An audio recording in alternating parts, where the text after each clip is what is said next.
Hoje é o nosso segundo episódio de Café Combina, aqui nesse espaço lindo, nostálgico e aconchegante, preparado pela Batelão Filmes. Eu tô nervosa! Eu não sabia qual sentimento. Meu Deus, eu não sei qual sentimento que eu tô sentindo. Alegria, tanta com coisa nervosismo. É muito sentimento. É, né? Para esse segundo episódio, nós temos uma presença ilustre. Ela, que é referência em educação infantil, pesquisadora referenciada das infâncias e veio de longe para contribuir com a nossa educação. E ela, que é essa mulher tão fantástica e adorável, Giane Grotti. Obrigada, Sabrina. Giane, nossa mesa de café tá totalmente preparada, porque ela combina com muitas histórias. Oh, meu Deus, é verdade. Fique à vontade e se delicie. Tá bom, obrigada. Giane, compartilha com a gente quem é a Giane Grotti. Bom, quem é a Giane Grotti, né? Eu não poderia deixar de falar que é uma menina ainda, né? Por trabalhar com as infâncias, né? Eu sempre estou aqui revelando essa menina, né? Que sempre teve um sonho e muitos sonhos e vem realizando sonhos ainda de menina até hoje, né? Então, a Giane é essa menina que teve, né? Que bom que eu tive uma boa infância, né? Como muitas crianças não puderam ter e não têm, mas eu tive uma boa infância. Então, eu acho que isso revela um pouco agora da minha maturidade, né? Essa criança que está aqui dentro de mim, cheia de sonhos ainda e realizando sonhos. Que linda! E eu já quero aproveitar esse gancho para te perguntar quais são as lembranças mais marcantes que tu tem da tua infância? As mais marcantes? São tantas. Compartilha com a gente. Eu vou lembrar uma da minha parte peralta, né? Eu gostava de subir em cima da cerca, que ele morava num conjunto habitacional, e logo quando eles entregam as casas, né? Quando tem, são cercas de madeira, mas não é aquela cerquinha uma do ladinho da outra, não, as madeiras, é só na horizontal a cerca, né? Tipo cerca de fazenda, sim, assim, né? Sim. Só que é de madeira. E aí era bem estreitinha a ripa de madeira, né? Aí a gente gostava de andar em cima até os morões, né? Aí andava rapidinho para chegar no morão e assim ia. Uma vez eu caí, né? E parti ao meio a madeira, né? Então, doeu pra caramba, né? Mas a minha infância de pegar o cabo de vassoura e pregar nele uma tampa de leite ninho e sair fazendo o meu carrinho, né? Correndo em volta da casa, eu lembro disso, né? Então, são várias coisas que me marcam, assim, a infância, eu sempre brincando, né? Brincando e ousando. Tinha um riachinho lá perto também, né? Nesse conjunto habitacional que eu morei lá. No final da rua, era uma descida. No final tinha um riachinho que passava e tinha umas chácaras. E aí a gente se atrevia a ir pro riachinho. Ele era meio poluído, né? Porque tinha uma indústria de leite próximo. Mas aí a gente corria da vaca que tinha lá. Então, foi muito legal. Muitas aventuras. E existiu algum sonho de criança? Porque quando eu era criança, o meu sonho, eu falava assim, né, pra minha mãe, que o meu sonho era ser veterinária pra cuidar de criança. Na minha cabeça, veterinária e pediatra era a palavra parecida. Sei, que mas legal. eu dizia que o meu sonho era ser veterinária pra cuidar de criança. Mas na minha cabeça era pediatra, né? E aí, existia, assim, algum sonho de criança? Sonho de criança, sempre, por coincidência, né? Mas na parte de ser veterinária, né? Ai, que legal. Mas para cuidar de animais. Era o sonho de criança, que eu até pensei em realizar. Ainda penso, né? Quem sabe depois da aposentadoria. Giane, foi tu que escolheu a pedagogia ou a pedagogia que te escolheu? Foi a pedagogia, né, que me escolheu. Porque eu não fiz o meu primeiro vestibular, que eu sou do tempo de vestibular, né? Eu fiz primeiro direito, por influência, acho que da minha irmã mais velha, porque ela já estava fazendo direito e tal. Aí eu tentei vestibular para direito. Tentei uma vez para psicologia, não sei porquê, né? Mas eu tentei 4 vezes para direito, porque eram 2 vestibulares por ano na época, então dava para tentar várias vezes, né? E tentei um para psicologia.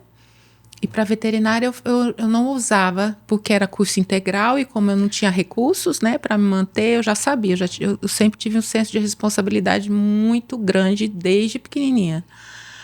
Aí meu pai tinha morrido quando eu tinha 15 anos. Aí eu falei, não, eu vou ter que ser uma aluna trabalhadora, né? Então eu tinha que trabalhar. Então eu já pensei nos cursos que eram um período só. Que dava para conciliar. Aí fui eliminando, né, as possibilidades até chegar na pedagogia. Que legal. Eu queria te perguntar o que te fez sair de perto da tua família para vir morar aqui no Acre? No Acre. Bem, eu era noiva à época, né? Do pai das minhas filhas. Sim. E ele passou num concurso aqui, na UFAC, né? Ele passou no concurso da UFAC e aí ele falou, e agora? Eu falei assim, agora a gente casa e a gente vai. E aí vim parar no Acre em 92. Eita, como que foi essa? 92 com 22 anos. Meu Deus. Agora já sabem minha idade. Muito novinha. Como que foi esse contexto? Tu lembra, assim, tem lembranças dessa separação, assim, da família? Como a família não aceitava muito que eu viesse para o Acre, né? Eu não podia demonstrar que eu estava sofrendo, que eu estava sentindo, de ter que deixar tudo, né? Nossa. Aí eu tive que ser forte. Demonstrar que estava tudo bem, que era legal, que era isso, outra cultura, outras comidas, né? Tudo curtindo, tudo curtindo. Aí eu lembro que a chegada, que nós viemos de carro, numa Brasília. O carro era uma Brasília velha, não era, né? Naquele tempo já era uma Brasília bem usada. E nós viemos, né? A lua de mel foi durante o caminho. Aí passamos na Chapada dos Guimarães, demos uma paradinha lá para curtir a viagem e continuamos até chegar ao Acre. Aí eu lembro uma cena também muito marcante, quando a gente chegou na ponte, né? Na ponte de concreto. Sim. Aí eu tava meio dormindo assim, aí eu olhei para aquelas palafitas na beira do rio, né? E aquele lixo escorrendo, né? Aí eu falei, a gente já chegou? Ele falou, não, é a próxima cidade.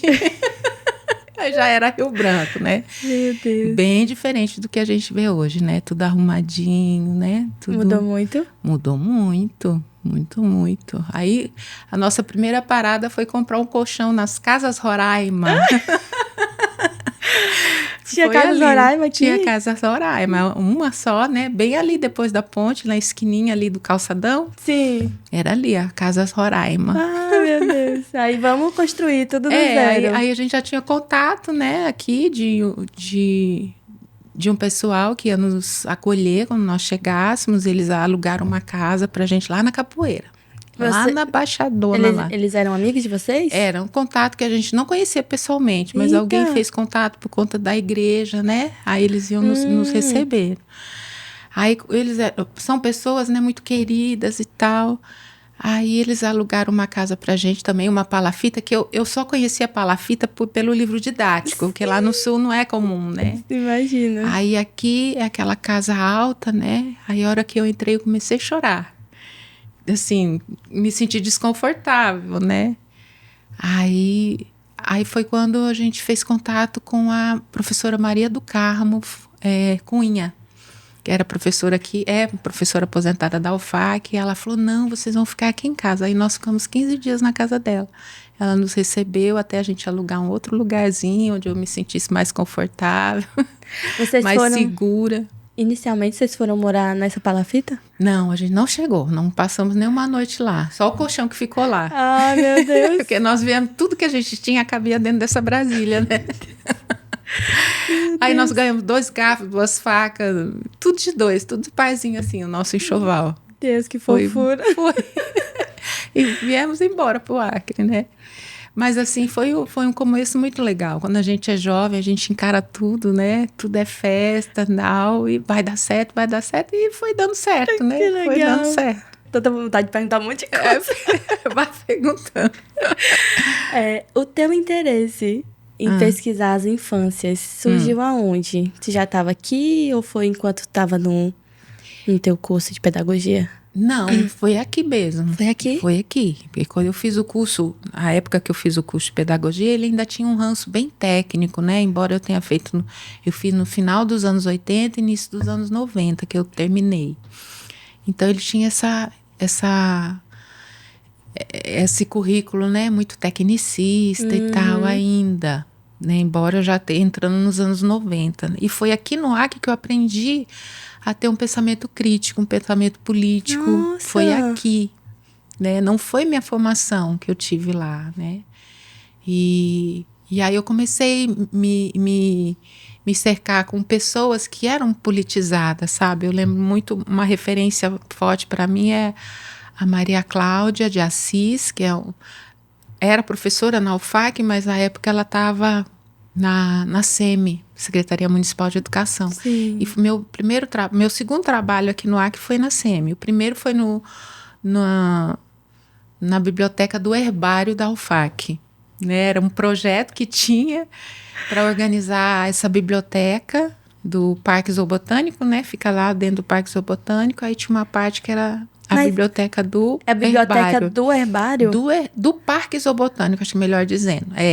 Tem a biblioteca central da UFAC, e lá no Parque Zoobotânico tem uma biblioteca também. Não sabia. Aí eu lembro que era, né, eu estava ligada ao Herbário. Aí acho que uns 3 meses eu trabalhei nessa biblioteca organizando e tal. Organizar, catalogar os livros. Aí eu pedi ajuda. Como é que se cataloga? Eu não sou bibliotecária, né? Eu era pedagoga. Conhecendo do zero. Aí eu devo ter organizado alguma coisa. E logo depois eu fui trabalhar na SEMI. Né? Trabalhei na SEMI e conheci a Maria Cláudia lá, extremamente politizada, né? Do PT e tal, ligada. Legal. Aí foi quando também tive o privilégio de estando lá, né? O Binho também foi secretário municipal de educação. E aí na SEMI, tu desenvolvia que papel? Orientadora educacional. Que legal. Porque, como eu falei, meu curso ainda era, né, esse que formava para habilitação. Poderia ser orientadora educacional, supervisora e diretora escolar. Nossa! Aí eu falei assim, não, eu sou tranquila, eu gosto das pessoas, né, gosto de orientar, então eu vou ser orientadora educacional. Então esse era o meu papel na SEMI. Tinha tem até hoje, né, várias equipes, né, e eu era a equipe, que só tinha, né, e eu fiz um trabalho muito legal nas escolas, principalmente na Dom Giocondo, Maria Grotti, né, meu parente. Parentesco. Tem parentesco aí. Que tinha as meninas, a época não era educação infantil lá, a época era o quê? fundamental. Ela já foi fundamental, né? E tinha umas meninas do 4ª série, a época, né, ainda era a 4ª série. Sim. Ficando grávidas já. Eita! Aí elas me convidaram para fazer um trabalho lá. Sim. Aí eu fiz minhas transparências, que na época era retroprojetor, né? Fiz as transparências, aí fui lá, dei palestra a respeito, né? De reprodução humana, os cuidados que tem que ter e tal.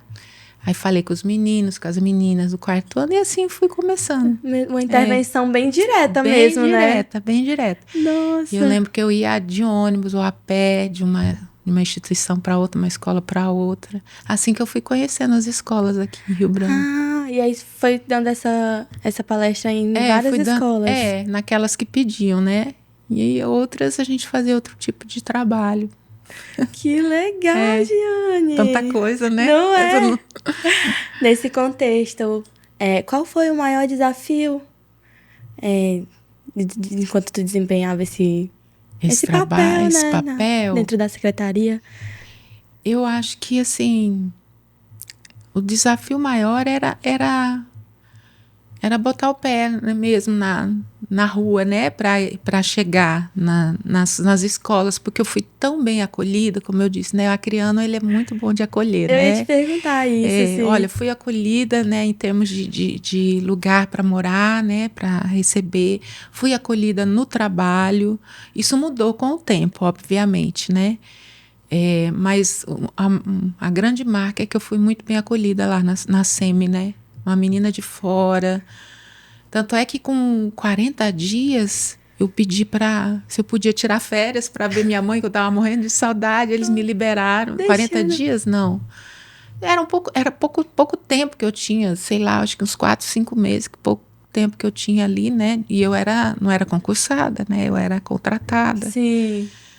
E me liberaram com ônus, Sim, né? sim, sim. Não deixei de receber. Então foi esse carinho aí que me recebeu. Fui lá, matei saudade, não fiquei muito tempo, né? Claro. Fui lá ver minha mãe, voltei, meu emprego estava aqui de volta. Que Foi bênção, muito legal, Giane. muito E aí, legal. depois de passar na secretaria, onde foram os próximos passos? Pois é, ali eu fiquei um tempo, fui até diretora de ensino. Olha! Fui. Eu Deixe tirei, eu ela. tirei a licença maternidade da Maria Cláudia. A Maria Cláudia era diretora de ensino, Sim. né? E eu fiquei lá, né? Eu falei, meu Deus, esse povo tá achando que eu sei as coisas, eu não sei de nada. Que E legal. fui, olha, não tenho isso ainda no meu Lattes, não. Eu vou atrás de colocar. Tem que tem que Tem que colocar comprovar, lá. Muita experiência. Aí eu falei, nossa. Mas tinha muita gente jovem, assim como eu lá, sabe? Era uma equipe bem legal mesmo. Então, aqui no estado, tu pegou a educação infantil do zero, né, Giane? Assim, Não do zero, né? Mas bem nos passos iniciais. porque quando eu comecei a trabalhar na SEMI, eu não trabalhava com educação infantil, eu trabalhava com fundamental, né? Mas tinha uma Tinha uma parte equipe lá. direcionada? Tinha uma Ah, equipe já entendi. estruturada, uma equipe muito boa, com a professora Margarete, depois a professora, não sei se é a Dulce, mas eu lembro da Margarete, né? Então, mas não era ainda a minha praia, né? Sim, sim, sim. A minha praia começou a ser, a educação infantil começou a ser minha praia depois que eu entrei na UFAC, né? Entendi. Aí, nesse meio tempo, eu fiz concurso, me efetivei na SEMI, aí depois me pedi exoneração, porque a gente viveu um período em Brasília, na época, né, para o pai das meninas fazer o doutorado. E aí eu fui só ser mãe, fiquei 4 anos sendo mãe, né? Aí eu aprendi a cozinhar, eu não sabia, né? Fui aprendendo a ser mãe, mas foi uma fase muito boa lá em Brasília também, que eu amo demais aquela cidade, né? Aquele lugar. Meu Deus. Aí voltando para cá, ainda não como professora efetiva, eu já comecei a trabalhar num programa de formação de professores na UFAC. Eu fiz, né, a seleção e comecei a trabalhar. Naquela época, né, a LDB já exigia que os professores fossem formados e a gente não tinha... E tinha muitos professores aqui no Acre, né, que não tinha formação em nível superior. Sim. Foi aí que começaram os programas de formação de professores. Era um antigo magistério ou eu tô falando besteira? Não, era nível superior. Os professores só tinham magistério, Sim. a maioria, né? Aí esse programa foi para dar formação em nível superior para os professores, que a LDB veio colocar, né? Que não poderia mais o professor atuar sem ter nível superior. Entendi. Aí foram 27 turmas de curso de pedagogia, Nossa. manhã, tarde e noite. Muito cheias as turmas? Muito cheias, 40 e tantos. Nossa, professores. bastante gente. Uma delícia. Dar aula para professor é a coisa melhor que tem. Muita história. É muita história. E aí o que vem na cabeça são essas histórias, né? De quantas sacrifícios, quantas dificuldades, né? Quantos desafios cada professora, a maioria, né, professora, teve que enfrentar para poder, né? Para poder terminar o curso. Giane, a minha mãe, ela teve a formação nesse curso de professor, né? Que foi lá, eu não lembro bem o ano, tu até falou aí, mas eu já não lembro. E eu lembro quanto que era difícil. E minha mãe, minha tia... Aí você comentou já comigo, né, tempo atrás. Eu acho que é muito legal tu falar, né, de como foi isso aí, como se deu todo esse processo, porque ou os professores se formavam ou iam ter problemas, né? Eles não poderiam continuar, né? Não poderiam Esses continuar. professores, eles já trabalhavam, mas a legislação veio determinando que eles tinham que... Exatamente precisavam do ensino superior. Precisavam do ensino Meu superior. Deus. Tinha professores que já estavam no final da carreira, senão eles iam perder financeiramente muita coisa, né? Nossa. Então, tinha professoras que já estavam no final da carreira, mas elas fizeram o curso para se aposentar melhor. Então, veio beneficiar muito também, Sim. né? E o que a gente mais ouvia durante os 4 anos que eles fizeram, ou foi um pouco menos, não me lembro. Vou desistir, para a gente convencê-los, né? Não desista, mas era legal que todo mundo se ajudava, né? Os colegas se ajudavam. Foi muito bom. Nossa, foi muito bom mesmo. Especial, assim, ouvindo falar, né? Isso foi em 2001, quando eu comecei a trabalhar no programa de formação de professores. Aí em 2000 e antes disso, eu trabalhei como professora substituta na UFAC em 95. Trabalhei 1 ano em 95. Aí em 2001 e 2002, salvo engano, eu trabalhei de novo como substituta. E me efetivei. Substituta em área de tudo, né? Onde precisar. Tudo. É quase aquele outro nome, né? Que a gente faz tudo. Aí... Mas a gente faz concurso para uma área, mas a gente acaba, na época, né? Hoje em dia não está tão assim mais. A gente tem procurado, né? Respeitar mais a área de concurso do substituto. Mas o substituto, ele quebra um galhão, né? Precisa, né? Então, tu chegou na UFAC em 95? Tu começou como professora? Meu primeiro contato foi em 95. A época era ainda Departamento de Educação. Hoje a gente tem um Centro de Educação, Letras e Artes, que inclui vários cursos, né? Mas a época era só o curso de Pedagogia, né? No Departamento de Educação. Entendi. A professora Lurdinha era a chefe de departamento. Era a chefe. Professora Lurdinha. Aí logo me descobri grávida da minha primeira filha, mesmo sendo substituta. Aí por isso eu fiquei só 1 ano, né? E suspendi o contrato, que poderia ter ficado mais. Sim. Mas também foi o tempo que a gente foi para Brasília por conta do doutorado. E aí logo já veio a segunda filha e... Lá em Brasília também? Eu já fui grávida daqui, da segunda também. Ah, sim. Né? Aí a primeira nasceu aqui, a Sara nasceu aqui, a Gabriela nasceu na transição de Brasília, né? Só que a Gabi nasceu em Londrina. A gente deu uma paradinha lá e a Gabi nasceu lá. Aí em 2001 nós voltamos para Rio Branco terminar, né? O curso de doutorado acabou e voltamos para Rio Branco. Foi quando eu comecei a trabalhar de volta aí na UFAC, mas agora no programa de formação de professores. Aí paralelamente, eu trabalhei durante um pouco de tempo como substituta, né? Aí descobriram que eu estava sendo substituta, me suspenderam do programa. Oxe. Foi uma das injustiças que acontecem aí por aí. Puxa vida. Não tinha, aí saiu do programa e ficou só dando aula, né? Só dando aula, Aí eu venci os dois anos, né, permitidos como professora substituta. Aí em 2005 eu me efetivei.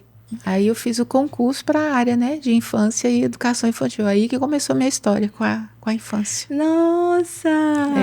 Todo um caminho, né? Que especial. Mas então, e antes disso eu já dei aula de psicologia da educação, didática, prática de ensino, várias coisinhas. E fui professora do ensino médio também. Sério? Aqui em Rio Branco. Essa eu não sabia. Pois é muita história. Como que foi essa experiência no ensino médio? Maravilhosa. Eu fui professora de Sociologia da Educação, né? Porque sendo pedagoga, né, a gente poderia dar aula dos fundamentos da educação, que tinha filosofia, psicologia e sociologia. Aí surgiu a oportunidade, um contrato também provisório, para ser professora de sociologia no primeiro ano do ensino médio.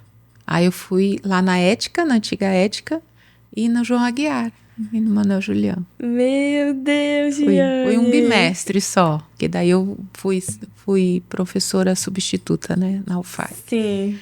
Depois tu se efetivou, aí foi fazer o mestrado. Me efetivei em 2005. no mestrado só foi em 2009. Surgiu a oportunidade, né? Eu fiz, enquanto eu estava na SEMI, no período que eu estava na SEMI, nós fizemos um curso de especialização, né? E aí esse curso de especialização, lato sensu, ele se transformou num programa de formação de professores. Então, quem fez o curso, né, depois capacitou os colegas da rede. Nossa. Através de um programa de formação de professor chamado Procap, eu acho. Alguma coisa assim. Foi muito legal. Nós tivemos aula com os professores da UFAC, professores que vieram também do Rio de Janeiro. Tereza Cristina Rego, aquela que tem o livrinho do Vygotsky, sabe? Sim, famosíssima. Esqueci o nome da outra, que a gente trabalhou com Valon, Yves Delataille. Muito rica, né? A autora que me fugiu agora o nome. E aí, já entrei assim, né? Com essa formação, com essa bagagem, né? De ser professora, né? Sim. Passou por todas as etapas, né? Passei.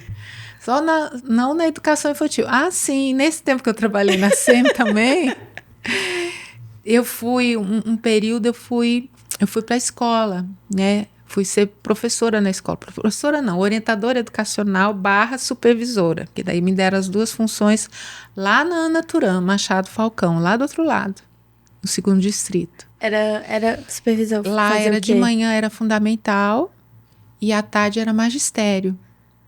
Tinha magistério lá. Meu Deus. Durante um tempo teve magistério lá. Então, de manhã eu era supervisora, atuava como supervisora, e à tarde eu fui professora no magistério. Meu Deus, que legal. Nem lembrava disso. Tá, e foi no mestrado, teu mestrado já foi direcionado para a infância? Isso, já o mestrado foi meio? assim, é um programa, né, mestrado interinstitucional. A UFAC fez com a Universidade Federal Fluminense.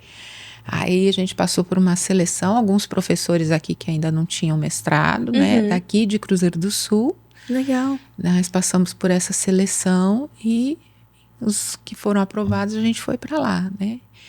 E tinha lá as opções, né, de orientador e tal, e eu me inscrevi para uma linha de uma professora que trabalhava com infância. Legal. Aí foi assim, né, eu já fui me enveredando porque eu fiz o concurso para a área, né. Falei, agora é continuar, né, a formação continuada na área. E assim eu fiz o mestrado na UF e depois o doutorado da mesma maneira. Foi um doutorado interinstitucional com a UFAC e a Universidade Federal do Paraná. Aí dentro do leque, né, de possíveis orientadores, tinha a Gisele Souza, que trabalha com infância, referência nacional e internacional em infância e educação infantil. Foi tua orientadora, né? Minha orientadora. Lembro que falava muito dela nas aulas. Né? Que legal. Falava e falo, né? Giane, já aconteceu, assim, alguma situação inusitada durante uma aula? Normal, assim, na universidade? Eu tenho, mas eu acho que eu não... Não precisa, se não quiser, não precisa. Eu coloquei essa pergunta porque eu lembro que uma vez uma professora, ali na correria, acabou indo pra aula com o sapato trocado. Sim, e aí ela tava lá e algum colega falou e ela não tinha percebido. Eu lembro dessa E aí situação. ficou na minha memória.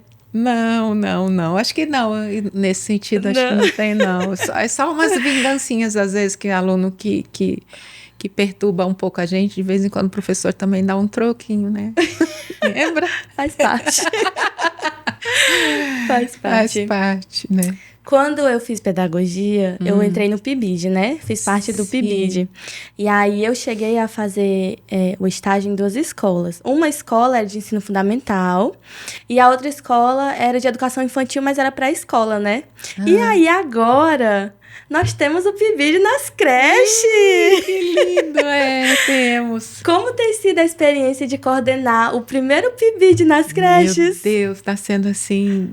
uma experiência incrível, né? É a primeira vez realmente o PIBID voltado para a educação infantil, né? Na história aí do PIBID na UFAC, que já tem acho que mais de 10 anos, né? Nossa, o primeiro, né? É a primeira vez, começou em novembro do ano passado.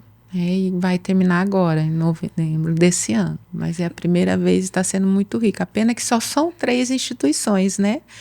2 creches e uma pré-escola, mas é um começo. É um começo, com certeza. E a gente luta, né? A gente defende que isso se torne uma política de Estado, não uma política de governo, Sim. porque é muito necessária, é excelente para a formação dos acadêmicos, né? Que já entra realmente ali aprendendo com as professoras, o que é ser professora. Sim. E está sendo uma coisa muito linda, né? Como que muito tem sido, linda. assim, a partilha mesmo dos bolsistas nas aulas?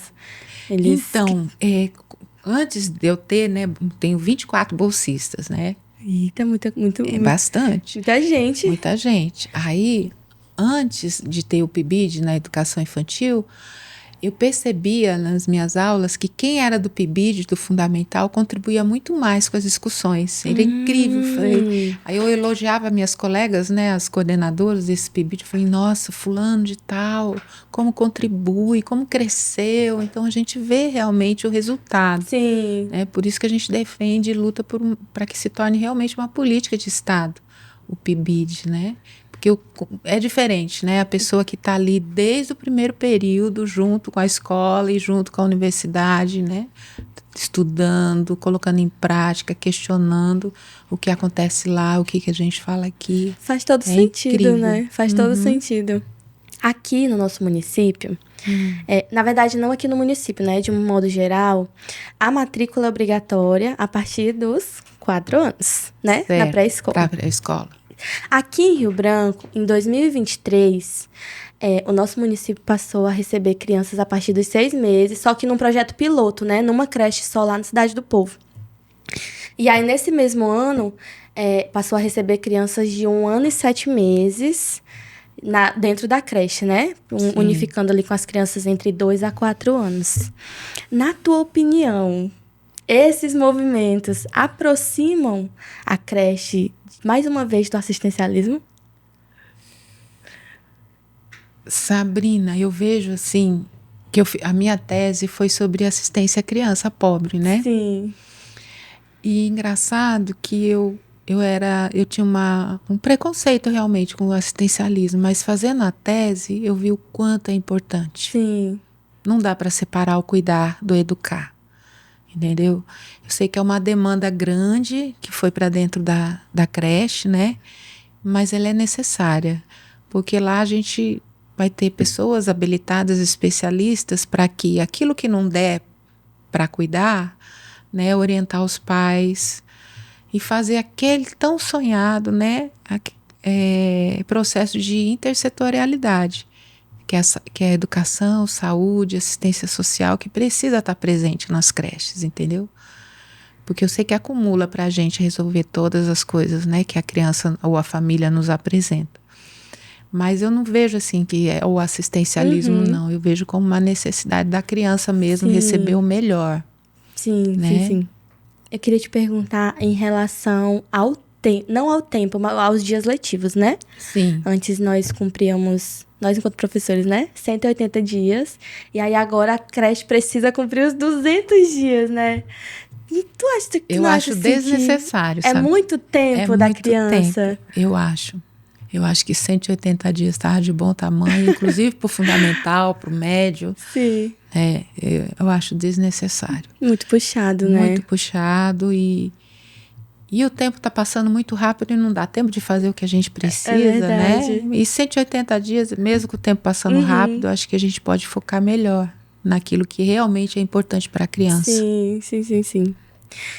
Em relação ao estágio hospitalar, tem alguma memória marcante sobre o estágio? Compartilha com a gente. Então, eu vou falar dessa disciplina, Pode né? falar. Com a reformulação do curso de pedagogia e, na verdade, com o currículo nacional, né? Do curso de pedagogia, a gente reformulou o nosso aqui e precisávamos, né, cumprir com essas diretrizes nacionais e essa disciplina foi colocada. Onde tem pedagogia, né, não escolar, né, onde o pedagogo atua de uma maneira mais fora da escola. Aí a gente viu que que existiam, né? A gente não tinha conhecimento, mas a gente pesquisando, as professoras, né, no caso que reformularam o curso de pedagogia, eu não fiz parte da comissão, viram que tinham esses ambientes não escolares onde tinham crianças, né? E pela Constituição Federal, a criança tem direito à educação. Sim. Não importa se ela está doente, se ela está sadia, enfim. E as crianças que estão nos hospitais, elas têm direito a continuar estudando. E aí essa disciplina entrou, atendimento educacional à criança hospitalizada. E aí, pelo foco do nosso curso, trabalhar, formar, né, profissionais para atuar na educação infantil e nos anos iniciais, essas classes hospitalares, então, a gente viu que tinha no Hospital da Criança e no Hospital do Câncer, né? Não é esse nome, né? Esqueci agora. É o... Unacom, não? Não, é o Unacom. É o Unacom mesmo? É o Unacom, E aí nós fomos, então, começamos essa disciplina, eu fui a pioneira, junto com a professora Robéria também, né, a ministrar essa disciplina, com Qual caráter de estágio. Assim, aí primeira? A lembrança foi, assim, bem chocante, porque tinha uma criança, um menino, que ele estava com CA, né, aí eu tenho uma foto dele até hoje lá na UFAC, no meu porta-retrato, né, não esqueço, ele veio de outro município, acho que do Amazonas, fazer tratamento aqui. E tanto é que eu não gosto de ir para um Unacom, eu prefiro ir para o Hospital da Criança, acho que por conta dessa lembrança que eu tenho, né? Aí, como a gente sempre trabalha em parceria, aí eu fico no Hospital da Criança e a outra colega vai para o hospital, né? Da Unacom. Mas às vezes lá no Hospital da Criança também tem crianças com CA e que precisam de algum exame, alguma coisa assim, aí elas vão para lá. Mas é muito forte, né? Não é fácil. Eu falo para as alunas, né? Serem fortes, né? E elas procuram ser fortes nesse momento de cumprir a disciplina. Porque é uma coisa muito delicada, né? Você vê a criança sofrendo, né? Mas enquanto elas estão com a gente lá na classe hospitalar, né, elas têm momentos felizes. É né? ótimo para elas, né? E comprovadamente já ajuda também na recuperação da saúde da criança, porque a gente traz a rotina que ela tinha antes lá, antes de adoecer, a gente leva essa rotina para dentro do hospital. Então isso ajuda a criança, né, a ficar mais animada, incentivar ela, né? Tirar o foco tirar o foco da doença, da internação, de toda. É isso aí. Que fofa. Em relação aos professores da educação infantil, eu percebo, de uma forma pessoal, que existe um preconceito, né? De que pedagogo, professor de educação infantil não faz nada, só brinca. Por que os professores da educação infantil são tão desmoralizados nesse sentido? Falta de conhecimento dos colegas, né? Preconceito mesmo. Né? Preconceito, porque... Do que é feito o preconceito? É pela ignorância, né? A pessoa não conhece o papel, né? A função, e não conhece a criança. Não conhece que através do brincar realmente é que ela vai crescer, se desenvolver, aprender a ler, escrever, contar, enfim, fazer tudo que a escola regular exige de uma criança. Então, se a criança não brinca, ela não vai desenvolver tudo isso. Então, é desconhecimento. Infelizmente, é desconhecimento dos nossos colegas, ignorância dos nossos colegas. Como a universidade tem pensado formar professores no cenário de tantas crianças atípicas, Giane? Pois é. Desafiador, né? Então, essa é uma pergunta que eu faço para a colega que é da área. E eles ainda não têm respostas, entendeu? Todo mundo aprendendo junto, né? Eu falei assim, e agora? Né? Porque a escola é inclusiva, né? E dentro dessa inclusividade, a gente tem todos mesmo, né? Sim. Todos. E o que fazer com as crianças especiais? Né? Tá sendo bem difícil mesmo para a professora executar um trabalho com qualidade, porque são muitas as especificidades que aparecem, né? E a demanda é muito grande para atender as crianças, a necessidade dessas crianças.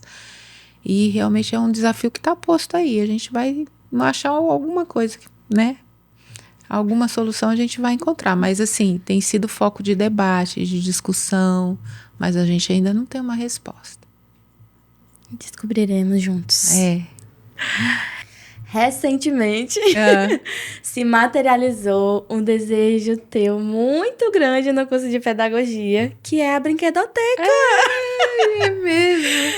Eu lembro que quando a minha mãe me levava pra UFAC, eu andava pra cima e pra baixo naqueles corredores. Meu Deus, andava demais. Ia no quiosque lá da Dona Arlete Cheiro Doce, passava e passeava demais. E aí eu acredito que naquele tempo, se tivesse, né, uma brinquedoteca, não sei, talvez minhas lembranças seriam outras. Tu acha que demorou essa viabilização da biblioteca? Da biblioteca não, da brinquedoteca. Demorou muito. Muito. Por quê, mesmo. Giane? Por quê? Eu acho que é falta de mão de obra mesmo, entendeu? Porque nós sempre, por exemplo, a área da educação infantil e infância sempre foi muito reduzida. Professoras para trabalhar, né? E aí a gente tem que dar conta de muita coisa, né? Pesquisa, extensão, são as disciplinas. E eu vou falar agora de mim, né? Que à vontade. 2 professoras se aposentaram, que dividiam a educação infantil. E eu fiquei sozinha, né? Dona.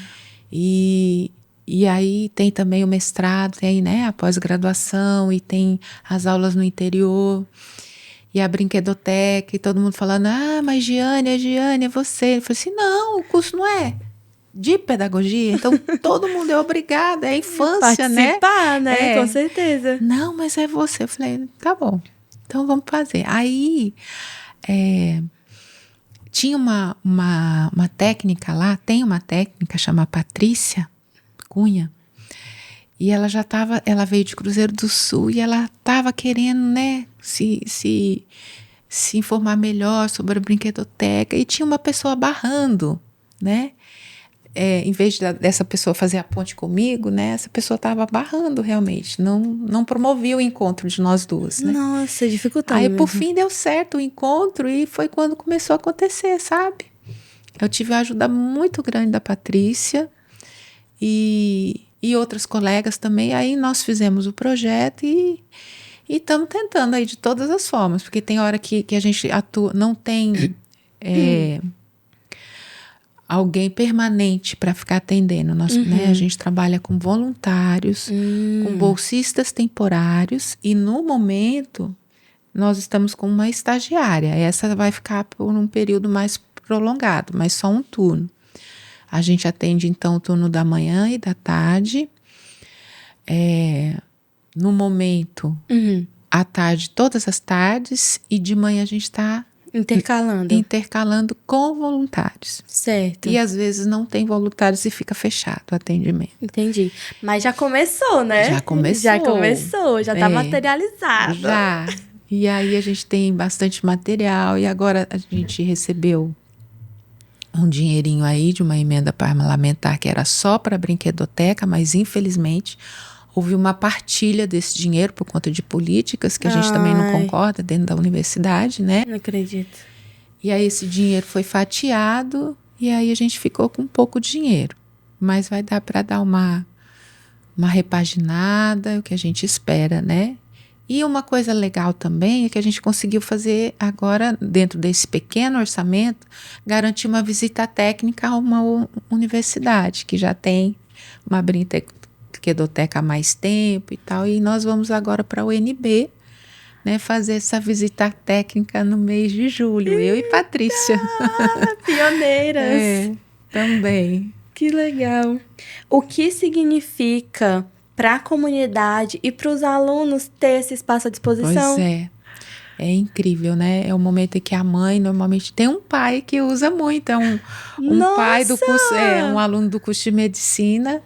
Aí ele leva o filho dele e às vezes ele acaba ficando junto, né? Pode ficar também, né? Os pais podem ficar lá.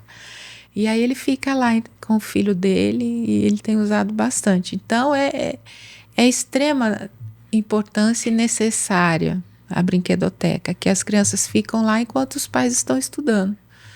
Né? Um período até 3 horas, né? Não pode ficar muito tempo, mas se precisar ficar 4 horas a gente libera também, não tem problema. Aí a gente O lanche, a criança pode levar seu lanche, mas sempre tem uma pipoca lá dentro para, né, as crianças comerem. Giane, tão Além bom de isso. promover, né, o desenvolvimento infantil, né?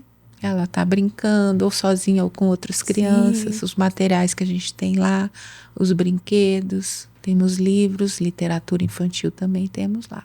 A gente tem a intenção de que a brinquedoteca funcione à noite também, né? Que é um outro desafio. Mas a gente está com esse pensamento também de abrir a brinquedoteca à noite para as mães e os pais da noite, né? Sim. Toda a comunidade, tanto da UFAC quanto a comunidade do entorno da UFAC, pode participar da brinquedoteca. Legal. Não precisa ser necessariamente ligada ao UFAC, né? É aberto, então, É aberto, geral. Geral. Legal, podemos publicizar, né? Mandar para os pais. Isso, Quais são os próximos passos que podem melhorar ainda mais esse espaço?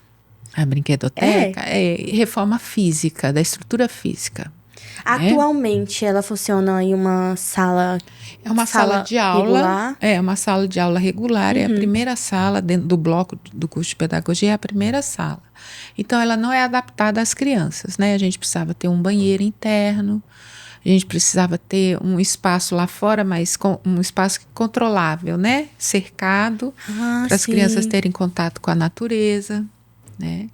Precisamos de uma reforma na porta, porque nós não temos aquela parte de vidro, né? Para olhar para a criança, né? Para os pais sempre passarem por ali, dar uma olhadinha. Mas aí a gente acaba deixando a porta aberta, mas com a grade fechada.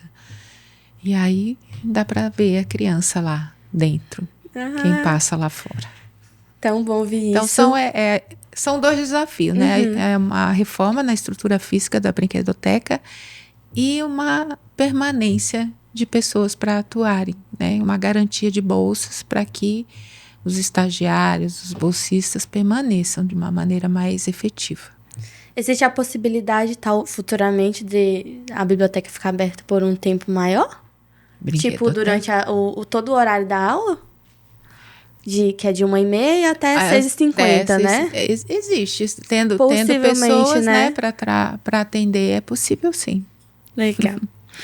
Giane, para você, o que significa ser professor no Brasil? Desafios. Olha, ultimamente eu tenho gostado cada vez mais de ser professora, sabia? Por quê? Agora eu vou me emocionar. Por quê?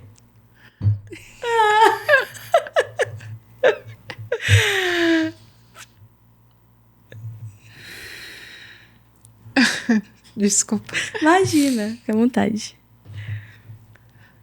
Eu acho que é porque... Vou tomar um golinho de água. Fica à vontade. Isso.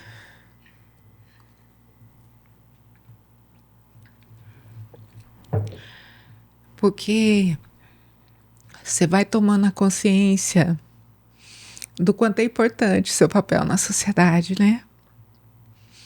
E os depoimentos que você tem de alguns alunos, né? Do quanto a gente contribuiu para a formação mesmo daquele indivíduo, né? E ontem mesmo eu estava no aeroporto, fui buscar minha filha, meu genro, minha neta. Aí eu encontrei com uma ex-aluna da pós-graduação lá de Sena Madureira, né? Aí ela me abraçou e falou: professora, você não sabe o quanto eu gosto de você, te admiro demais, foi muito bom aquele curso e tal, né? E tanto no encontro, né? Quanto na despedida, o mesmo abraço, cheio de sentimento. Então são essas pequenas coisas, né? Uma homenagem, um bilhetinho e depoimentos mesmo, né? E tem uma aluna agora que entrou no mestrado, também fez um depoimento nesse sentido. Então essa é a consciência mesmo do quanto é importante o seu papel. Infelizmente não é valorizado. A gente tem aí o caso do Instituto São José, né? Exatamente, não é respeitado. Essa tragédia. Mas é a mais importante, né? Na sociedade. Tem, assim, alguma dificuldade que foi muito latente no início? Maior dificuldade, assim, no início da profissão? Dentro da universidade, sim. Porque como a gente segue uma carreira acadêmica, né? É você conquistar o seu espaço. Existe muito essa disputa por espaço dentro da academia. Existe uma disputa por espaço, existe puxada de tapete, né? Infelizmente, né? É um jogo de egos ali, né? Muita vaidade. Então, isso é bastante difícil. Leva um tempo para a gente aprender a lidar com isso, né? Eu acho que leva uma vida, né? Uma carreira, mas a gente acaba aprendendo a lidar com isso. A gente vai aprendendo. Então, acho que essa é a grande dificuldade.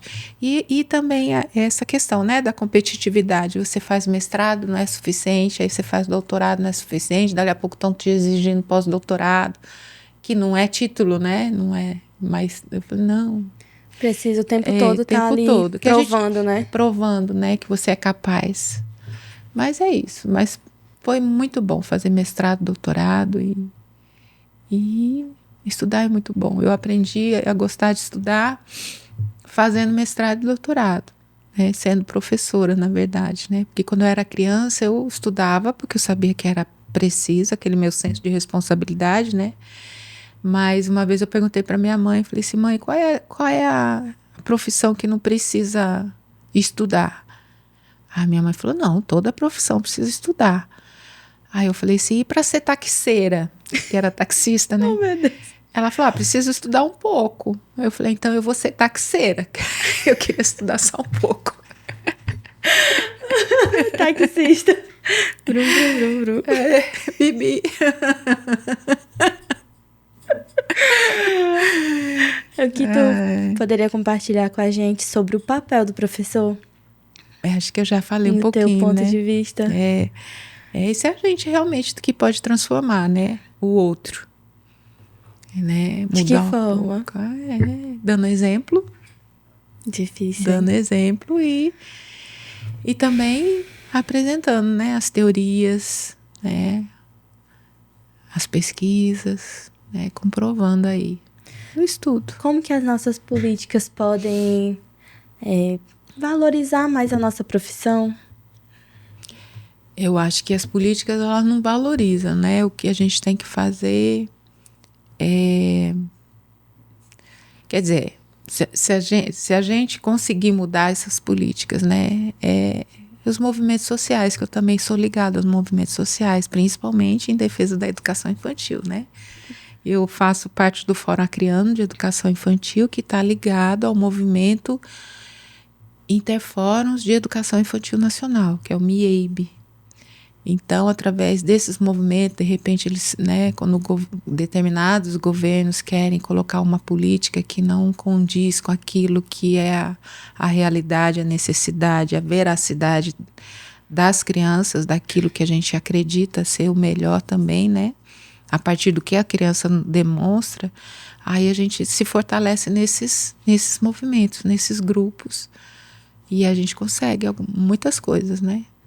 O Plano Nacional de Educação também, foram vários movimentos que se manifestaram, senão eles teriam saído piorzinho do que saiu agora, né? A gente precisa, a sociedade está sempre em movimento juntos, e nunca baixar, né, a guarda. Foi o que eu falei na minha última aula. A gente não pode baixar a guarda nunca, né? Esteja governo A ou B no poder, porque é difícil conquistar as coisas, né? E é facinho perder. Exatamente. No momento, né, a nossa categoria dos professores no município, a gente está em greve, né? Uhum. Mas aí é muito difícil, assim, juntar todo mundo pra ir pra cima, né? Pra cima. Quando a gente vê que... Quando eles veem, né, os nossos governantes, que tem muita gente unida, eles se movimentam rapidinho, mas aí dá um jeito de ir enfraquecendo, né? Aí uma escola volta, outra escola volta, aí vai perdendo a força e aí passa batido e perde mesmo. Perde mesmo. Não deveria, né? Existiu em algum momento o sentimento de querer desistir? Existiu, claro. Em que momento? Nesses momentos de embate, entendeu? De desvalorização, de puxada de tapete, né? De ter que sempre provar que você é capaz, que você é melhor, que você, né? Houve esses momentos, vários momentos. De querer desistir, de mudar de profissão, de vender minha arte na praia. Mas depois passa, né? Passa. Respira, vai. Fala, não, já percorri, agora caminha chegou só tão ali. longe. Hora. Tem alguma coisa que gostaria de ter ouvido lá no início, quando estava começando na docência do ensino superior? Eu gostaria de ter ouvido. Falei assim, você vai ser doutora. Vai fundo que você vai ser doutora. Foi muito difícil? É difícil para a mulher, né? Para a mulher as coisas são bem mais difíceis, sendo mãe, né? Tendo que, na época, acompanhar o marido fazer doutorado, né? Eu poderia ter feito doutorado, mestrado, no caso, né? Mas aí eu tinha as filhas. Então, a minha dedicação foi para as filhas, né? Eu não aproveitei o tempo que eu estava fora. Dava para ter feito... Eu fiquei 4 anos fora, só sendo mãe. Eu poderia, né? Se tivesse, né, um incentivo também, poderia ter feito mestrado já, né? Mas eu fui fazer mestrado, eu já tinha mais de 40 anos. Nossa. Aí depois o mestrado, e depois o doutorado, e não foi fácil, porque deixar as filhas para ir, né? Para fazer o mestrado e depois deixar a casa, as filhas para ir fazer o doutorado. Foi muito desafiador nesse sentido, Giane? Tem algum sentimento assim de... Assim, em relação ao arrependimento? Não de arrependimento, tipo de ter aquela cobrança que sempre tem, né? Mãe sempre tem, sempre é cobrada. Sempre é cobrada, né? Mas como a infância delas, eu estava presente, eu não me senti tão cobrada. Eu acho que é porque elas tiveram uma boa presença minha, quando elas eram pequenas, até os 6 anos de idade, assim, né? Então, elas têm uma boa estrutura, né? Sei que não foi fácil para elas também, né? Elas já eram adolescentes e assumir, né, as responsabilidades de uma casa, de cuidados, assim, a mais velha cuidando da mais nova. Eita. Foi assim. Então, para a mulher tudo é mais difícil. Sempre é. Mais desafiador. Hoje em dia, muita gente tá ali na licenciatura, mas não quer de forma nenhuma ser professor, né? Precisa do ensino superior ali para, enfim, para melhorar o currículo, né? Por que, né? Que isso... Pois é, eu acho que é algo que a pessoa às vezes não tem. É justo pensar assim, porque a gente não é reconhecida, né? Financeiramente falando. Não somos reconhecidas, valorizadas nesse aspecto. Então, eu acho justo a pessoa pensar dessa maneira e se ela quiser estar ali para ir para outro lugar, tudo bem também. Melhor que ela vá. Sim, né? se sinta bem, né? Tudo bem. E fique só aqueles que realmente, né, querem alguma coisa de verdade com a educação. E façam bem feita. Né? Apesar de, né? E olhando para trás, revisitando toda essa trajetória, todos esses desafios, tantos percalços, qual o sentimento que vem, assim, que te envolve? Vou chorar de novo. E valeu tudo a pena. Por que valeu? Desculpa de novo. Imagina. Ai... É como eu falei, eu me sinto assim realizada na profissão, né? Cada coisa valeu a pena, cada desafio, cada momento, né, alegre de comemoração, de seminário, de congresso, aquela coisa toda de conhecer pessoas maravilhosas, porque a gente às vezes foca no que é ruim, mas o ruim é menor do que o que é bom. E a gente foca demais, né, naquilo que te entristece, que te impede. A vida é muito boa. Né? Tem coisas lindas, pessoas lindas, maravilhosas como você, como o Glauco. Como você. E aí, né, a gente encontra as pessoas que te levam para cima. As pessoas que te fazem caminhar. Lembra daquela citação? Tem que olhar para as pessoas que te fazem caminhar, né? e que te colocam para cima. Então, acho que valeu muito a pena. Hoje eu falo, eu não escolheria outra profissão. Posso até fazer veterinária, né? Ainda. Vem aí. Mas não escolheria outra profissão, não. A taxeira estudou bastante. Doutora, ela venceu. E com a chegada da Rafinha, essa pedagogia... Ai, meu Deus do céu. Ganhou mais cores. Ganhou mais cor, mais sabor, mais sentido ainda, né? Com a chegada da Rafinha. Rafinha...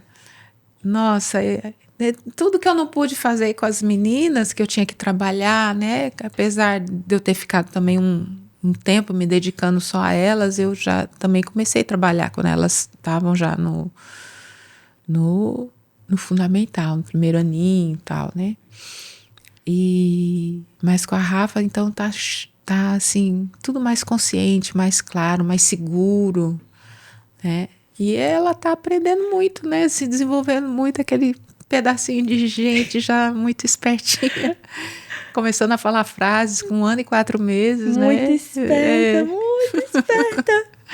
Não tinha como ser diferente, né? Uma avó assim. E a mãe dela também me surpreendendo muito. Eu acho que foi que ela vê, né? Talvez em mim. Com também certeza. Já toma algumas iniciativas aí para ajudar a Rafaela nesse processo aí de aprender o mundo, aprender a ler o mundo desde agora, igual o Paulo Freire, né? Como que é ver a filha se tornar mãe? Nossa, dá aquele medo, sabe? Falei, ai meu Deus. Mas depois falou, não, mas eu também passei por isso, né? Tipo a viagem que eles fizeram agora. Eu falei, ai meu Deus, eles vão alugar um carro, sair aí pelo mundo. Mas eu não fiz isso também, né? Com ela, eram 2, né? E agora ela fazendo. Aí pega avião e vai para um lado, vai para o outro. Mas eu fazia isso também. Aquela coisinha de mãe mesmo, coisa né? de mãe mesmo.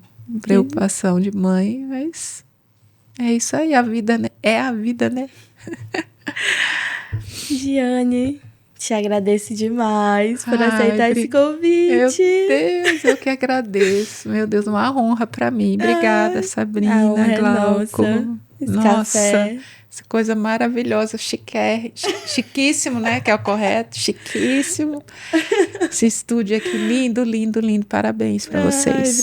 Obrigada por ter vindo, por compartilhar essa tua história tão forte, tão envolvente, com esse café que combina com histórias reais de pessoas reais. Ai, obrigada, Sabrina. Obrigada, muito obrigada mesmo. Obrigada. E esse foi o 2º episódio de Café Combina, onde nós conhecemos histórias reais de pessoas reais. E a próxima história pode ser a sua. Meu Deus! Que legal, que gostoso! Ai, meu Deus, que delícia! Não, vou tirar a voz. Ai, Mas eu consigo relaxar. gostoso! Mano, que honra, que honra, que honra! Você é demais. Obrigada, Você é demais, você é demais. Ai, eu acho que eu vou tomar um suco com a boca seca.